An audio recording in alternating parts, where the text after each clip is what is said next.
31শে December রাত্রি, পৃথিবীর বুকে এক কালো অধ্যায়ের নাম। এ রাতকে কেন্দ্র করে পুরো বিশ্ব যেন পাপাচারের এক অশ্লীল জগতে প্রবেশ করে। রাত 12টা বেজে ওঠার সাথে সাথে আতশবাজির বিকট আওয়াজে কেঁপে ওঠে পুরো দেশ। মুহূর্তেই ভুলে যায় আশেপাশে থাকা অসুস্থ মানুষগুলোর কথা। 2022 সালে আতশবাজির বিকট আওয়াজে প্রাণ হারায় 4 মাস বয়সী ছোট্ট শিশু উমায়ের। ফানুস উড়াতে গিয়ে রাজধানীর বিভিন্ন জায়গায় অগ্নিকাণ্ডের ঘটনা নতুন নয়।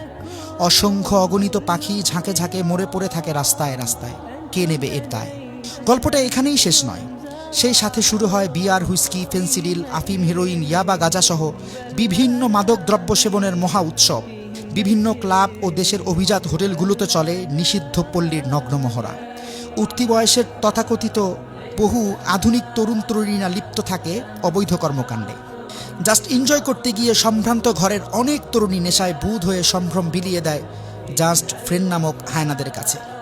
বহু জায়গায় কনসার্টের আয়োজন করা হয় এবং নারী পুরুষের এই অবাধ মিলন মেলায় যেন অশ্লীলতার জোয়ার ওঠে। রাজধানীর বিভিন্ন রোডে বাইক রেসে দুর্ঘটনার সংবাদে গরম থাকে প্রচার গণমাধ্যম। বড় অবাক লাগে। প্রতিবাদ তো দূরের কথা, কথিত সুশীল সমাজ তখন মুখে কুলুপ এঁটে বসে থাকে।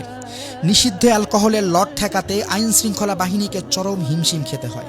একজন মুসলিম হিসেবে কি ভেবে দেখেছি এ জাতীয় বস্তাপচা নোংরা সংস্কৃতি কি আমাদের পক্ষে শোভা পায়? ইসলাম তো বটেই, এমনকি একজন সুস্থ বিবেকমান কোনো ব্যক্তিও এ জাতীয় চরিত্র বিধ্বংসী উদযাপনকে মোটেও সমর্থন করতে পারে না। সত্যি কথা বলতে কি জানেন, এই ঘৃণ্য সংস্কৃতি আমাদের নয়। তাই আসুন পশ্চিমা এই অপসংস্কৃতির বিষাক্ত ছোবল থেকে নিজে সতর্ক হই, অন্যকেও সতর্ক করি। ساهمتم في نشر خير مثل سحاب